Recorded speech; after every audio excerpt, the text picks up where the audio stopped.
আসসালামু আলাইকুম প্রিয় দর্শক। এইটা আজকের যেই দিনে বসে আপনাদের সাথে সরাসরি কথা বলছি, এটা আমাদের জন্য অনেক সফলতার একটা দিন। কিন্তু সার্বিকভাবে এই জাতি হিসাবে বাংলাদেশ সেনাবাহিনীর ইতিহাসে একটা কলঙ্কজনক অধ্যায়ে আমরা প্রবেশ করলাম।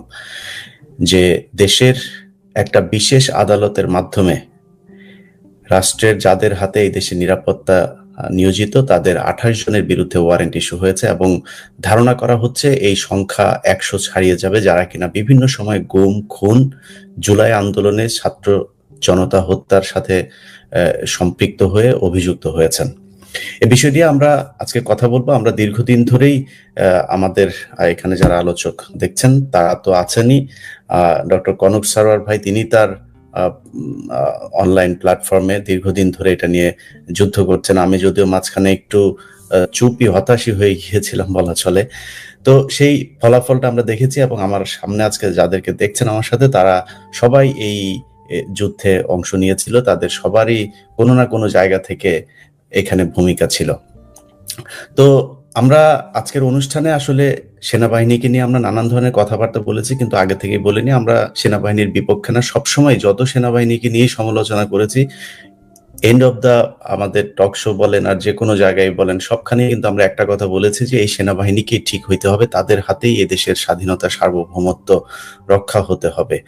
যে কারণে আজকে শুরু থেকে শেষ পর্যন্ত সেই কথাটাই বলবো। আজকে কোনো সমালোচনা না, আজকে সেনাবাহিনীকে বলবো যে আপনাদের হাতে সুযোগ এসেছে। আপনারা দীর্ঘদিন ধরে এই গত দুদিন আগের কথাও যদি বলি, ঘাটতারাও করেছেন যে আপনারা বিশাল কিছু, আপনারা আপনাদের এদেরকে আটক হতে দেবেন না, আপনারা তাদের বাঁচিয়ে রাখবেন। এখনো ষড়যন্ত্র চলমান। আমি আজকে এই লাইভে ঢোকার আগেও শুনছিলাম যে ওয়াকার তার কিছু জেনারেলদেরকে নিয়ে নানান বৈঠক টৈঠক করেছেন। তো সেই ষড়যন্ত্র এখনো চলমান আছে, কিন্তু আমি মনে করি আপনাদের শুভ বুদ্ধির উদয় হওয়া উচিত। এই যে পরিস্থিতি, এই পরিস্থিতি আর ঘোলাটে হতে না দিয়ে আপনারা জনগণের কাছে আসবেন এবং এই দেশের স্বাধীনতার জন্য কাজ করবেন। কোনো দল বা বিশেষ শক্তির হয়ে আপনারা কাজ করবেন না। আমরা সেনাবাহিনীর আর কোনো সদস্যের নতুন করে কোনো অপরাধে জড়িয়ে হাত করা দেখতে চাই না। যারা অপরাধী আছে তাদেরকে খুব ভালোই ভালোই আইন শৃঙ্খলা বাহিনীর হাতে তুলে দেবেন। এটা নিয়ে কোনো ধরনের নয়ছয় করা, কোনো নাটক করার চেষ্টা করবেন না। সেই নাটক করলে কি হয় সেটা আপনারা দেখেছেন। আমরা এই ঘটনার সাথে যারা আছি তাদের মধ্যে সবচাইতে বেশি থেকে কাজ করেছেন, একেবারেই কাছাকাছি থেকে কাজ করেছেন। আমি সবার আগে যদি বলি আমাদের কর্নেল হাসিনুর ভাই আমার অনেক পরিশ্রম করেছেন, অনেক ঝুঁকি আপনার উপর দিয়ে গিয়েছে। আমাদের সাথে আছেন ব্রিগেডিয়ার জেনারেল হাসান নাসের, তিনার উপর দিয়ে অনেক ঝড় গিয়েছেন, অনেক প্রোপাগান্ডা তাকে নিয়ে ছড়ানো হয়েছে। মেজর সুমন ভাইয়েরও বিশেষ কিছু ঘটনা আছে, সেগুলো সুমন ভাই হয়তো একদিন আপনাদের সামনে জানাবে ছিলেন কখন কি হয়, যেভাবে ধরপাকড় হচ্ছিল আপনাদের ভেতরে ভেতরে। তো এইসব বিষয়গুলো নিয়ে যে যার যার জায়গা থেকে কথা বলবে। আমি শুরুতেই কর্নেল হাসিনুর আপনার কাছে যাচ্ছি। স্যার, আপনি বলবেন যে এই যে প্রেক্ষাপটটা তৈরি হলো, দীর্ঘদিন ধরেই আপনারা তদন্তের সাথে আছেন, এই ২৮ জনের বাইরে আর কারা কারা আসতে পারে বা অভিযোগগুলো কি ছিল তাদের বিরুদ্ধে? বিসমিল্লাহির রহমানির রহিম। এই অনুষ্ঠান যারা দেখছেন সবাইকে আমার সালাম, আসসালামু আলাইকুম। আজকে যদিও যে অনুষ্ঠানে আমরা কথা বলতেছি এটা খুব লজ্জার। সেনাবাহিনী আমাদের সার্বভৌমত্বের প্রতীক। তবে আমি মনে করি সবাইকে এই বলে আশ্বস্ত করতে চাই, ব্যক্তির দায় কেউ নেবে না। তারা যে অপরাধ করছে তার সেই দণ্ড তাকে পেতে হবে। তবে একটা মানুষের সহানুভূতি থাকতো, একটা মানুষের একটা আস্থা জায়গায় থাকতো যদি সেনাবাহিনী প্রথম থেকে এটা স্বীকার করে নিত যে তারা ভুল করছে।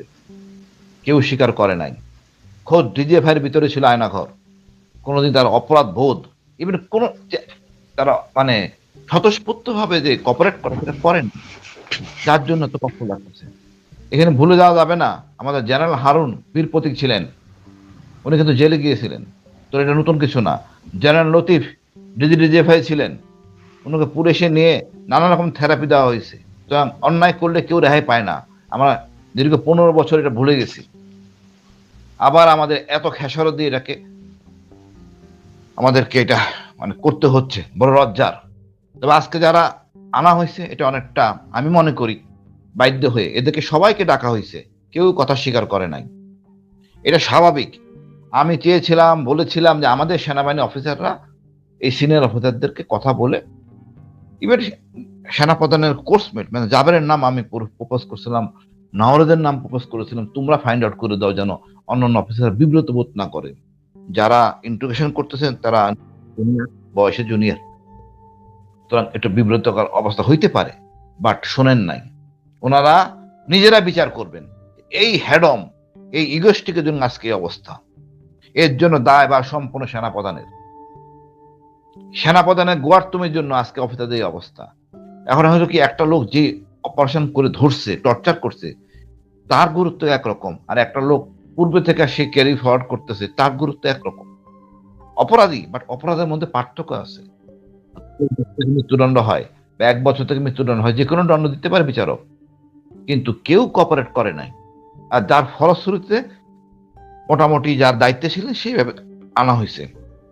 অনেকের হয়তো ধারণা আছে যে কবে থেকে শুরু হয়েছে, যেমন আমার প্রথম গুম হয়েছে 11 সালে, 9 সাল থেকে শুরু করার কথা, কিন্তু এটা তা করা হয় নাই। নেহাত বাধ্য হয়ে আইসিটি যে 16 সাল থেকে, অর্থাৎ ডিজিএফআইটা ধরা হয়েছে এইভাবে, আজমি স্যার থেকে শুরু করে 5ই আগস্ট, এখানে কারা ডিজি ছিলেন, কারা সিটিআইবি ছিলেন, তাদেরকে আনা হয়েছে আজমি স্যারের, এটা ডিজিএফআই। আর ওইখানে হলো গিয়ে আরমান ভাই থেকে শুরু করে 5ই আগস্ট পর্যন্ত কারা ছিলেন, ADG RAB as well as director intelligence, এই সব মিলে এটা। এর বাইরে আছে ডিজি র্যাব এবং আছে আমাদের ডিজিএফআই। এখন কথা হলো এই অপকর্মগুলো করছে ডিজিএফআই, এই 5 জন ডিজিএফআই এই কাজগুলি করছেন। সেনাপ্রধান এদেরকে আমি বলবো সুযোগ দিচ্ছেন পলায় যাওয়ার জন্য, ওনারাই তো করছেন। এখন তাদের আদেশ পালন করতে দেয়া এই ডাইরেক্টরগুলি সরাসরি আদেশ পান নাই শেখ হাসিনা থেকে অথবা তার দিকে থেকে, পেয়েছেন ডিজিএফআই আদেশের মাধ্যমে, অথবা ওই যে যারা প্রধান তাদের থেকে। আলটিমেটলি এরা এখন কট এবং ওইগুলিকে সুন্দর নিরাপদে চলে গেছে। এই দায়িত্ব সেনাপ্রধানের। আজকে অনেক কিছু হয়েছে ক্যান্টনমেন্টে, উচ্চ বাক্য, পরে তারা বুঝতে পারছেন যে ভুল হয়ে গেছে, কিছু করার নাই। সবাই কেউ আইনের বাইরে না, প্রেসিডেন্ট আইনের বাইরে না। আমি তো বললাম জেনারেল লতিফ বিশাল লোক, অভিনীলকে অস্ত্র দিয়েছিলেন আপনার যে মনে করেন এরশাদের সময়, তাকেও যেতে হয়েছে জেলে। জেনারেল হারুন এই আওয়ামী লীগের সরকার আমলে, ওনাকেও জেলে যেতে হয়েছে 71-20। সুতরাং কেউ আইনের ঊর্ধ্বে না। আমরা দীর্ঘ 15 বছর ভুলে গেছিলাম অনেক কিছুই। তারপরে বলবো এই তদন্তে এখন কেউ মুখ খুলতেছে না। এখন এদেরকে হ্যান্ডকাপ লাগানো এবং জেলে না নিলে এরা কেউ কথা বলবেন না। এখন কথা নেওয়ার পরে এনারা কথা বলবেন। তা আমি মনে করি তারা কোঅপারেট করুক, সত্যিকারের দোষী লোক, সত্যি লোক কে দোষী সেটা দেশবাসী জানতে চায়। এতটা দিন গেছে, দেখেন আইসিটি কোনো কাজ করে না। তাদের কি ধরনের অভিযোগের প্রেক্ষিতে এই 28 জনের বিরুদ্ধে ওয়ারেন্ট হলো? আচ্ছা আমি তো বললাম মোটা দাগে আরমান ভাইকে আটকে রাখা হয়েছে গুম, খুন এখনো আসে নাই, গুম। যেমন ইলিয়াস আলীটা এখনো আসে নাই। এরকম অনেক খুন আছে, অনেক লোক মিসিং আছে। এই সংখ্যা কত হবে আমি জানি না। ম্যাক্সিমাম আমাদের সেনা অফিসার, পুলিশ আছে অল্প, ম্যাক্সিমামই সেনা অফিসার। এবং ডিজিএফআইতে যারা ছিলেন দেখেন, আজমি স্যার, আমি ছিলাম, মাইকেল চাকমা ছিল, ওই টাইমটা কাভার হয়ে গেছে।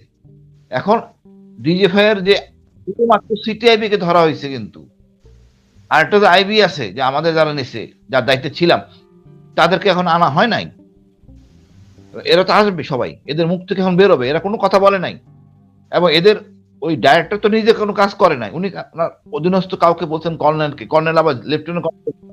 একটা কমিটি টিম ছিল, কারা ছিল আমি তো জানতে চাই। আমাকে কে গুম করছিল, কে আমার গায়ে নির্যাতন করছিল, আমি তো জানতে চাই। এটা তো হজমদি অপারেশন হবে না। সুতরাং এই সংখ্যা কত দাঁড়াবে আমি জানি না। আর যদি আপনি বিচার 18 বছর ক্রস করলে আপনি বিচার পেতে বাধ্য, মাপ পাবেন না। কিন্তু সৈনিকেরটা আমি ধরলে তো ভাই আমি জানি না কত হবে, আল্লাহ রক্ষা করুক। আর দেখেন আমাদের আওয়ামী লীগের নেত্রী মায়ার যে 7 মার্ডার, ওখানে কিন্তু সৈনিক ছাড় পায় নাই। ক্ষমতায় থাকার পরে, আওয়ামী লীগ ক্ষমতায় থাকার পরেও সেই সৈনিকরা ছাড় পায় নাই নারায়ণগঞ্জের ঘটনায়। আর এখানে যে সৈনিক টান দেওয়া হয়, আমি জানি এটা কত বড় যাবে। তারপর আমি শুনতেছিলাম হুমা খান ওনারা কিছু একটা কনসিডার করা হবে, হয়তো সৈনিক মাপ দিলাম, বাট অফিসার তো মাপ দেওয়ার কোনো অবকাশ নাই। তাদের অনুশোচনা বোধ ছিল অনেক। একটা লোক মানে আর্মি থেকে যদি অনুশোচনা বোধ করতো যে না ভুল হয়ে গেছে, আমরা যতটুকু পারি, কোনো কপারেট করে নাই। হবে না, এটা হবে না, সে হবে না।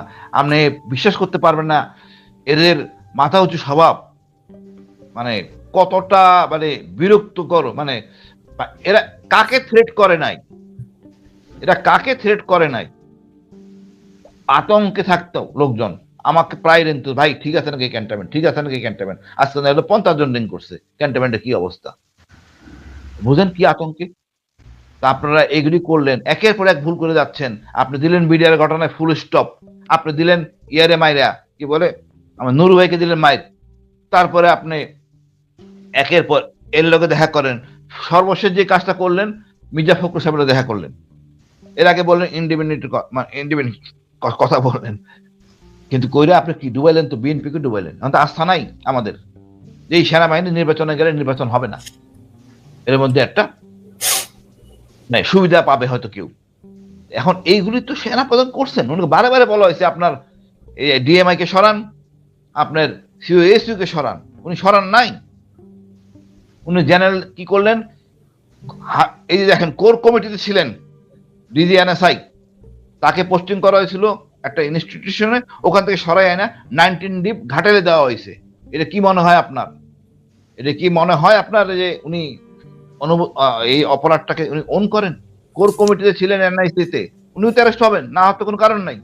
আপনি দেখেন বিডিআর ওই অফিসারটা লেফটেন্যান্ট কর্নেল, ওকে যখন জিজ্ঞেস করা হবে কার আদেশে আপনি এসেছিলেন, ও বলবে মিনিমাম বলবে যে ডাইরেক্টর অপারেশন, অর্থাৎ একজন ব্রিগেডিয়ার।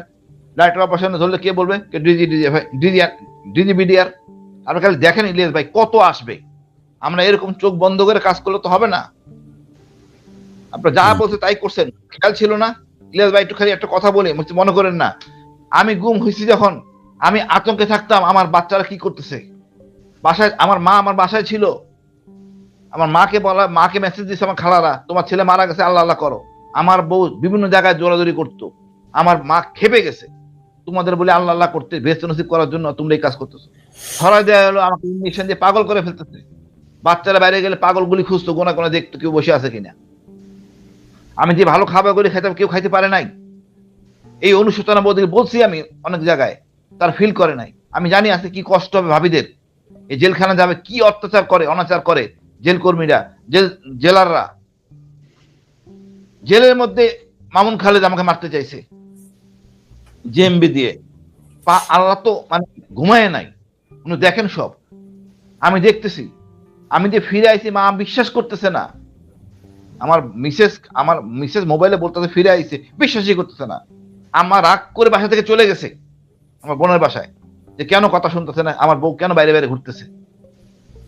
তা আমরা কোন জায়গায় গেছিলাম। আমি আমার বাচ্চাদেরকে কোলে, আমার ফেসবুকে দেখবেন বাচ্চা আমার কোলে, বাচ্চাদের আদর করতে পারি নাই দীর্ঘ এতটা বছর। এমন একটা শেষ কথা বলি ভাই, এই আর্মি স্যার বলছে এতদিন সেনাপ্রধান আমার ছাত্র ছিল, গতকাল পরশুদিন আমি জিজ্ঞেস করলাম, স্যার আপনি পেনশনে কি অবস্থা, কত টাকা পাইছেন? স্যার বলে আমি কিছু পাইনি। আমি কি বলেন স্যার? দেখো আমাকে এত কিছু বলছে, পরে আমারে বাধ্যতামূলক অবসর দেখাইছে। যখন আমি আপত্তি তুললাম কেন, তখন করছে অকালীন অবসর। বুঝেন, অকারে ফাইডলামি বুঝেন, মানে সে বলতে চাচ্ছে আপনি যা করা হয়েছে। আজমি ভাইরে আমি খুব পছন্দ করি, আমার খুব পছন্দের মানুষ, বাট এটা শুনে খুব ভালো লাগতেছে। আজমি ভাই ছিল ভাই, হার লজ্জায় পড়ে গেছে। ওয়াকারকে চেনার দরকার আছে, ওয়াকারকে আমিও চিনতে পারিনি। তার লাজ লজ্জা নাই, সে মনে করে যা হয়েছে ঠিক হয়েছে। সে বিডিআর কেসে জড়িত ছিল না, আমি তো জানি, বিডিআর হাকিম আমাকে বলছে, আমি জায়দাত বলে তার ধরছিলাম, কেন আপনি কাজ করেন নাই, ওয়াকার করতে মানা করছে। এগুলি বলতে চাইছি, তাকে সেভ করতে চাইছি। দেখেন ভাই, আমি প্রথম থেকে চাইছি সেনাবাহিনী আমাদের একটা ইনস্টিটিউশন, সেনাপ্রধান আমাদের ইনস্টিটিউশন, যে অপমানিত করবো না যতক্ষণ পারি। বাট সেটা তাকে কিন্তু বিডিআর কমিশনে কিন্তু তাকে জিজ্ঞাসাবাদ করা হয়েছে, সে তো টুয়েস হিসাবে, তার তো টুয়েস হিসাবে তার থাকতে হবে। ব্রিগেডিয়ার আনোয়ার সবাই তো তাকে দোষ দিয়ে। আমি ইভেন ওয়াকারকে বলছি, ওয়াকার তুমি এটা করো না, এটা করো না, এটা করো না। আমি তাকে বলছি, যাই দেখো, আমাকে বললো আপনি স্যার কোন প্যাকেজ নেবেন, আমি কোনো প্যাকেজ না, সবারটা একসাথে করবা। অদ্যাবধি ভাই কিছু হয় না, এখন আমার বরখাস্ত উঠে নাই। আল্লাহ অশেষ রহমত, আমি রাইট ট্র্যাকে ছিলাম, নাহলে আমারও অকালীন অবসর দিত। মানে এটা হলো ওয়াকার, মানে সে এখনো আওয়ামী চেতনা ধারণ করে। এত কিছু করার পরও সে কি মনে করে আমি জানি না। আপনি মনে আছে বিএনপির সময় আইজিপি ছিল একজন, ওই সালাম নিয়ে সমস্যা হয়েছিল, সেলুট নিয়ে পুলিশের 1,000 টাকা দণ্ড দেওয়া হয়েছিল, অটোমেটিক অবসর। হুম, এখন কালকে যদি আদালত ডাকে ডিপিএস বা এজিকে, কেন কার্যকরী গ্রহণ করা হয় নাই? 1,000 টাকা দণ্ড, আল্লাহ না করুক, সোজা হয়ে যাবে। আমরা আইন যে কত বড় ভুলে গেছেন। আমি এটুকু বলি শেষ করব, বাট আমি মনে করি দেশের সম্মান অর্জন, এই ভাই ইলিয়াস ভাই, এটাও সত্য কথা, যেই হাবিলদারটা আমার গায়ে ঘুষি মারছে, আমাকে চট থাপড় মারছে, লাথি মারছে, সে কিভাবে সেনাবাহিনী থাকবে? হুম, হুম, তাকে দণ্ড না দেন, সেনাবাহিনী থেকে উচিত ছিল তাকে বের করে দেন। তো সে গল্প করে করে বেড়াবে, আরে সারা কর্নেলে মেরে আইছি আমি, সবার সাথেই ব্যবহার করছে। এই এমওডিসি আমার সাথে, সে কিভাবে চাকরি করে? এটা তো মানা যাবে না। তা আমার প্রথম গুমটা এখনো শুরু হয়নি ভাই, 16 সাল থেকে শুরু হয়েছে মূলত। হতাশ হওয়ার কিছু নাই, অনেক বেরোবে, অনেক বেরোবে। ইনশাল্লাহ। এবং জি, ওই যে ব্রিগেডিয়ার ইনশাল্লাহ। ধন্যবাদ ব্রিগেডিয়ার ভাই, ধন্যবাদ। Brigadier Hasan Nasir sir. আসসালামু আলাইকুম। ধন্যবাদ ইলিয়াস ভাই এবং আমার সহ-আলোচক যারা আজকের বিশেষ অনুষ্ঠানে যোগদান করেছেন। আমি যে বিষয়টা আলাপ করব, আমরা গত 5ই আগস্ট থেকেই বলতে পারেন আন্দোলন করে আসছি।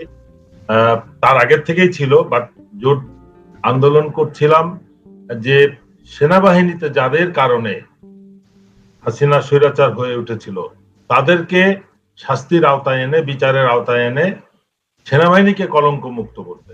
এটাই হয়ে গেছিল কিন্তু আমাদের অপরাধ। আমরা যারা এটার পিছনে আন্দোলন করছিলাম সবাইকে দোষী করছে এবং তারা আইডেন্টিফাই করছে যে কে এটাকে লিড দিচ্ছে, তাকে ভিক্টিমাইজ করছে, আপনি শুরুতে যেটা বলছেন। সেই কারণে কিন্তু আমার পিছনে, আমার সাথে যে আমার বিরুদ্ধে যে আক্রমণটা, এই আমরা যেটা গতকালের যে ইয়েটা আদেশটা জারি হলো, এটার মাধ্যমে কিন্তু খুব অলরেডি যেটা বিষয়টা এসছে, শুধু গুমের বিষয়টা এসছে, কিন্তু হাজার হাজার গুম, খুন, হত্যা যেগুলো আরো যেটা হয়েছে সেটার কিন্তু, সেটার জন্য যারা দায়ী তাদের কিন্তু কোনো এখন আসে নাই। সুতরাং সঠিক বিচার এবং সঠিকভাবে যদি বিচারটা আগায় তাহলে তাদের নাম আসবে, হত্যার সাথে যারা জড়িত। এবং সেটা করতে গেলে প্রথম বিডিআর একটা দিয়ে শুরু করতে হবে। এবং বিডিআর হত্যার যারা আসামি এবং সামরিক অফিসাররা প্রথম কিন্তু ইনভলভ হয়েছে বিডিআর হত্যাকাণ্ডে, এবং সেটাই ওই বলতে হবে যে হাসিনার স্বৈরাচারী হওয়ার সূতিকাগার। এবং সেটা দিয়ে সে যে স্বৈরাচার হয়ে উঠছে তার পরবর্তীতে যেটা আমরা যে প্রচন্ড রূপ তার যে দেখেছি, সেটা ওইখানে সাকসেসফুল হওয়ার কারণে। এবং বিডিআর এর বিচারটা এখনো পর্যন্ত তদন্তই যেহেতু সম্ভব হয় নাই, সঠিক বিচারও হয় নাই, এবং অপরাধ নিরপরাধ বা যারা পরিস্থিতির কারণে একটা ইয়ের মধ্যে এই বিডিআর বিদ্রোহ বা হত্যাকাণ্ডের সাথে জড়িয়ে পড়ছিল তাদেরকে শাস্তি দেওয়া হয়েছে, কিন্তু যারা মূল পরিকল্পনাকারী তাদের কিন্তু দেওয়া হয় না। যারা এটা সহায়তা করছে, যারা নিশ্চিত করছে, তাদের কিন্তু এখনো বিচার বা তদন্তেরই আওতায় এখনো নেওয়া সম্ভব নয়। বিডিআর কমিশন কাজটা করছে, বাট কতটুকু সাকসেসফুল হবে আমরা এখন নিশ্চিত। আমাদের প্রয়োজনে আবারও আরেকবার, তৃতীয়বার তদন্ত কমিশন গঠন করার লাগতে পারে। কিন্তু আমি মনে করি এই দেশকে এবং সশস্ত্র বাহিনীকে কলঙ্ক মুক্ত করতে বিডিআর হত্যাকাণ্ডে সঠিক বিচার এবং শাস্তি নিশ্চিত করতে হবে। এবং তার পরবর্তীতে যেগুলো হয়েছে, হেফাজতের হত্যাকাণ্ড, আইসিটির কাজ কিন্তু অনেক, একটার পক্ষে বা দুইটা ট্রাইব্যুনালের পক্ষে সম্ভব না। আমি মনে করি যেটা শুরু হয়েছে, ডক্টর ইউনূস যথেষ্ট সাহস দেখিয়েছেন, এবং সশস্ত্র বাহিনীর উচিত, সশস্ত্র বাহিনীর প্রথম যে বিষয়টা তারা খেয়াল করবে যে গত 16 বছরে তো অনেক অন্যায়, নিরপরাধ, অন্যায় না করা এবং নিরপরাধ অফিসাররা তাদেরকে ধরে জেলে হ্যান্ডওভার করা হয়েছে। বিচারের নামে একটা প্রহসন করে তাদেরকে জেলে পাঠানো হয়েছে, তাদেরকে গুম রাখা হয়েছে। তাদের ব্যাপারে কারো সহানুভূতি কিন্তু আমরা দেখছি না। আমরা জেনারেল ব্রিগেডিয়ারদের সম্পর্কে দেখছি, সেনা একটা সৈনিক অনেক কম অপরাধ করে কিন্তু জেল খাটে। আমি মনে করি 1 মাস 2 মাস সে ছুটিতে ছিল, ফেরত আসলে তাকে জেলে দেওয়া হয়। সুতরাং জেল কিন্তু সেনাবাহিনীর জন্য কোনো